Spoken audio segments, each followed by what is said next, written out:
So let's say that you've created a lot of content, you're omnipresent now. What do you do with all that attention? How do you, should you have some lead magnets to capture it? Should you bring them to your website, the landing page? Should you do something integrated within the platform? What do you do basically once you're omnipresent? Well, when you're omnipresent, you can enjoy. No, you should have lead magnets. You should always bring people to your website whenever possible, if they're willing to go. People statistically don't like leaving the platform that they're on.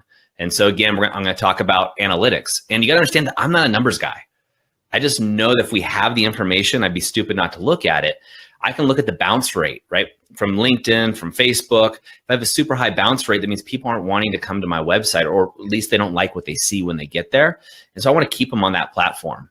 And I operate by a 90-10 rule, which is 90% of your content has to be value driven and not about you, the business owner.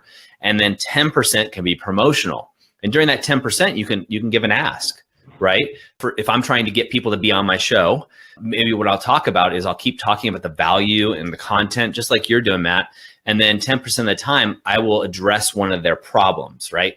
What is the real problem that they're trying to solve? More emotionally than just the practical problem. But really, let's just say it's trying to get people on my show. Maybe I might say, look, nobody knows about you. It's time for you to step up and be heard. And then I would say, if you would like 10 tips on how to be interviewed by Matt, come here. Something like that. Obviously, I'm making it up on the fly. It's a horrible example, but you get the idea. Right. You want to be omnipresent, keep producing content that's valuable. And people are human nature, right? So, as you and I have gotten to know each other over time, and we started off with a B2B type relationship, a business to business, I look at your Facebook feed and I know kind of what you're doing. You just said you just saw me out with my family, right? So that's where it really can translate into business too. And you and I have done business in the past, and we're going to do a lot of business in the future. But what I've been up to this weekend, and I've watched your Facebook feed and everything else. And so that just spins, right? You get into that know, like, trust factor. I think too often as business owners, we go straight to tactics. What's the tactic? What's the tactic? And I think we forget at the end of the day, how do we like to buy? How do we like to be treated as people?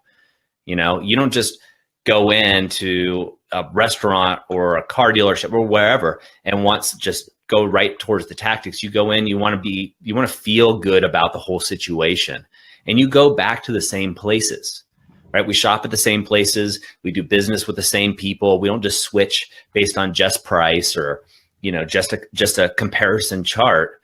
We do business with people we know, then we like them. And if we trust them, we continue to do business with them long terms. And that's where this authority creator really comes in handy, because you could create authority in a marketplace. People trust you. They trust what you're saying. And then if you believe in your product, which you should, and if you don't, get out of business now, or at least switch, then you can start recommending your products and services to them.